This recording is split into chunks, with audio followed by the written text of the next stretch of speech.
لله وكفى وسلام على عباده الذين اصطفى أما بعد. قال الله تعالى في كلام المجيد: بسم الله الرحمن الرحيم، فصل لربك وانحر. وقال النبي صلى الله عليه وسلم: من كان له سعة ولم يزح فلا يقربن مصلانا، او كما قال عليه الصلاة والسلام.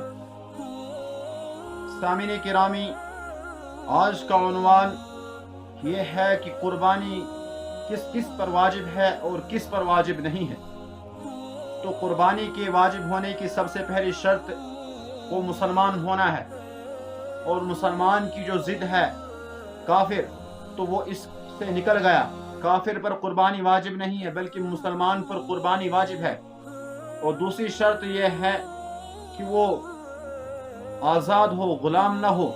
اگر کوئی شخص غلام ہے اور مسلمان بھی ہے تب اس پر قربانی واجب نہیں ہے، بلکہ مسلمان کا ہونا اور آزاد ہونا اور جو باقی شرائط ہوں وہ بھی پائے جائیں تب اس پر قربانی واجب ہوگی.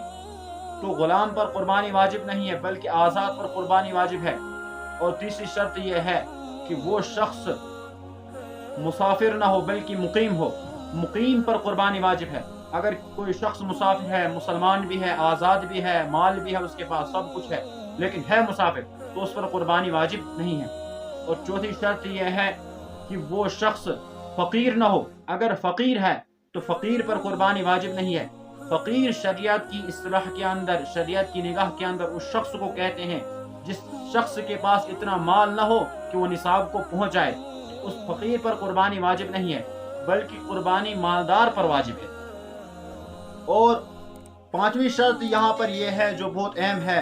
جس طرح جو ہے زکوٰۃ کے اندر وہ حولان حول، سال کا گزرنا، مال پر سال کا گزرنا شرط ہے، تو قربانی کے اندر ایسا نہیں ہے.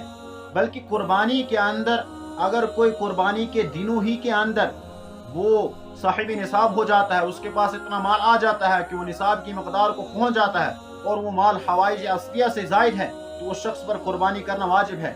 اس پر یہ نہیں ہے کہ اس پر سال گزرے، ایسا نہیں ہے جس طرح زکوٰۃ کے اندر ہوتا ہے. تو یہ ایک غلط فہمی ہے. یہاں پر میں یہ نقطہ آپ کو بتانا چاہتا ہوں کہ قربانی کے اندر وہ حولان حول، سال کا گزرنا، مال پر سال کا گزرنا شرط نہیں ہے، بلکہ وہ تو زکوٰۃ کے اندر جو ہے حولان حول کا گزرنا شرط ہے. یہاں پر حولان حول کا گزرنا شرط نہیں ہے، بلکہ جس شخص کے پاس قربانی کے ایام کے اندر اتنا مال آئے کہ وہ نصاب کی مقدار کو پہنچ جائے تو اس پر قربانی واجب ہوگی.